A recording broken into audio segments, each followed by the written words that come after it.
গণ অভ্যুত্থানে আমরা যখন রাস্তায় রাজপথে একটি ফ্যাসিবাদী সরকারকে ক্ষমতা থেকে নামানোর চেষ্টা করছিলাম, তখন কিন্তু আমরা এই স্লোগানটিও দিয়েছিলাম যে পাহাড় এবং সমতলে দুপাশেই যেন বৈষম্য দূর হয়। এবং ঠিক আমরা যেটা আশঙ্কা করেছিলাম সেটিই কিন্তু ঘটল ১.৫ মাসের মধ্যে পার্বত্য চট্টগ্রামে। এই বর্তমান পরিস্থিতিতে আসার আগে আপনাকে যদি ঐতিহাসিক প্রেক্ষাপটটা একবার বলি, তাহলে কিন্তু ঘটনাটা বুঝতে সুবিধা হবে। প্রায় ৫০ বছর আগে থেকে পাহাড়ে যখন আপনার রাষ্ট্রীয় প্রযত্নে সেনাবাহিনীর তত্ত্বাবধানে সেটেলমেন্ট হচ্ছিল, যে আমরা নোয়াখালী, বিভিন্ন চরাঞ্চল, চট্টগ্রামের বিভিন্ন অঞ্চল থেকে মানুষজনকে নিয়ে আমরা পাহাড়ে পুনর্বাসন করছিলাম, তাদেরকে জমি দিচ্ছিলাম, তাদেরকে কৃষিকাজ করতে সুবিধা দিচ্ছিলাম, রেশন দিচ্ছিলাম। আমি নিজে অনেকবার পার্বত্য চট্টগ্রামের বিভিন্ন জায়গায় আমাদের যে আদিবাসী বন্ধুরা আছে তাদের সাথে দেখা করেছি, থেকেছি। আমার মনে হয়েছে যে জাতিগতভাবে একটি জাতির যে গড়ে ওঠা, প্রতিদিনের জীবনযাপনের যে বৈশিষ্ট্য, তার সাথে আপনি ভিন্ন মতাদর্শের মানুষকে ঠিক প্রতিবেশী বানিয়ে ফেললে, এটি সামরিক কায়দায় যে জেনারেলরা এটি প্ল্যান করেছিলেন তাদের কাছে হয়তো মনে হয়েছিল ঠিক, কিন্তু আমার কাছে মনে হয়েছে যে এটি ঠিক শান্তি স্থাপনের সঠিক পদ্ধতিটা ছিল না। তার আগে যে প্রেক্ষাপটটা ছিল যে আপনি ৭১-এর পরপরই আমরা শুনেছিলাম যে আমরা যে বাঙালি হয়ে গেলাম, তাহলে পাহাড়িদের কি হলো। এটি কিন্তু একটি জাতিসত্তা, তাকে সে যত ক্ষুদ্রই হোক তার তো এই প্রশ্ন তোলার অধিকার রয়েছে। কাজে আমরা তখন সেটিকে রাজনৈতিকভাবে অ্যাড্রেস না করে আমরা সামরিক কায়দায় অ্যাড্রেস করতে গেছি 76-এর পর থেকে। আবার ৭২ থেকে ৭৬ পর্যন্ত আমরাও কিন্তু খুব বেদিশা অবস্থায় ছিলাম, তাদেরকে কি বলবো। আমরা ইভেন হাসি ঠাট্টা করেছি পার্লামেন্টে, তারা জাতিসত্তা, ক্ষুদ্র জাতিসত্তা, নৃগোষ্ঠী, উপজাতি, আদিবাসী, কতভাবে আপনি ডেকেছেন।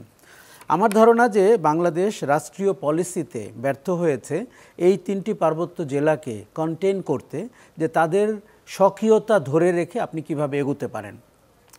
আমরা যখন এই অনুষ্ঠান করছি, আপনি জানেন কি না যে এই ৩টি জেলাতে কিন্তু সেনা শাসন বিদ্যমান, এবং সেটি আমাদের যে শান্তি চুক্তি হয়েছে তার আগেও ছিল, শান্তি চুক্তির পরেও ছিল। শান্তি চুক্তি হওয়াতে আমরা ভেবেছিলাম যে সেনাবাহিনীর উপস্থিতি কমে যাবে, সেনা শাসন থেকে পার্বত্য অঞ্চল মুক্ত হবে, এবং আঞ্চলিক পরিষদকে আপনি যে ক্ষমতাগুলো দিবেন, যেই ক্ষমতার আশ্বাসেই কিন্তু তারা অস্ত্র হস্তান্তর করে শান্তির জীবনে ফিরে এসেছিল। কিন্তু আমরা যদি দেখি প্রায় ১৯টি আপনার দফা ঠিক হয়েছিল, কিন্তু তার মধ্যে ৩টি বা 4টির বেশি আমরা কিন্তু গত ২৫ বছরও করিনি। কাজেই তার দায়িত্ব রাষ্ট্রকে নিতে হবে।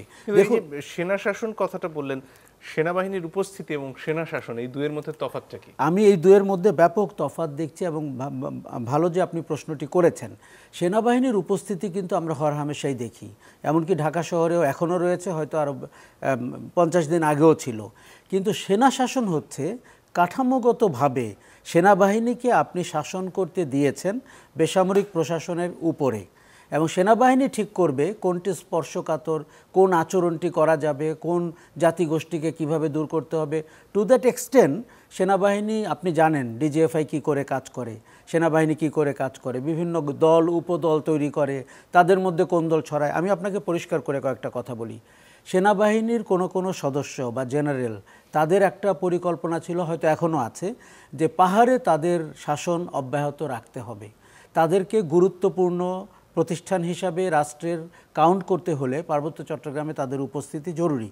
এবং সেখানে যদি আপনি ইউপিডিএফ বা কুকিচিন এমন এইসব নামে যদি আপনি আবির্ভূত হতে পারেন, এবং তারা যদি জনসংহতি সমিতিকে চ্যালেঞ্জ করতে পারে, আপনি যে সেই যে বিভক্তির ধারা যেটি আমাদেরকে ব্রিটিশরা করেছে, শেখ হাসিনা বাংলাদেশকে করেছে, সেনাবাহিনী সেই জায়গায় পাহাড়ে করেছে। কাজে সেনা শাসনের যেটি খারাপ দিক, ধরেন আপনার যদি দেখুন, আপনার যদি দ্বিতীয় শ্রেণীর নাগরিক মনে হয় বাংলাদেশের ভেতরে চলাচল করতে গিয়ে, যে কেউ বিদ্রোহী মনোভাবাপন্ন হতে পারে। আপনার যদি 1 কেজি চাল এখান থেকে ওখানে নিতে অনুমতি লাগে, আপনার যদি বাসে বসা অবস্থায় আপনার কোনো একজন সৈনিককে দেখে উঠে যেতে হয়, আপনি কি রাষ্ট্রের নাগরিক হিসেবে অনুভব করবেন যে এই রাষ্ট্র আপনার? সেটি তারা করে না। এবং এটি যে তারা মানে এর বিনিময়ে যে তারা অন্য কোনো দেশে চলে যেতে চাচ্ছে, অন্য কোনো জাতিগোষ্ঠীর সাথে, সেগুলো কিন্তু অনেক পুরনো গল্প। বর্তমান গল্প কিন্তু একদমই তা না। কিন্তু আমরা সেই শাসন অব্যাহত রেখেছি যেই শাসনের নিপীড়ন এবং নির্মমতা আপনাকে বাধ্য করে দ্বিতীয় শ্রেণীর নাগরিক হতে এবং যে কোনো পরিস্থিতিতে কোনো না কোনোভাবে উচ্ছৃঙ্খল আচরণ করতে। এবারের ঘটনাটি কিন্তু খুব সন্দেহজনক এবং আমি চাই যে এর একটি ভালো তদন্ত করে কেন একজন বাঙালি যুবকের মৃত্যুর পরপরই যেই দাঙ্গাটি হলো সেই দাঙ্গাতে যে পাহাড়ি যুবকদের মৃত্যু হলো তাদের কিভাবে মৃত্যু হলো, তাদেরকে কারা মারলো, তাদের মৃত্যুর কোনো সাইন কিন্তু বলে দেয় যে এটি কি দাঙ্গাতে মৃত্যু হয়েছে না পরিকল্পিত মৃত্যু। কেউ কি অস্থিরতা তৈরি করতে চেয়েছে, তাতে কি আমাদের আসলে কারো মানে কোনো প্রতিষ্ঠানের আরও প্রবলভাবে পাহাড়ে টিকে থাকার যে আকাঙ্ক্ষা সেটিকে স্টাবলিশ করেছে কিনা। জি।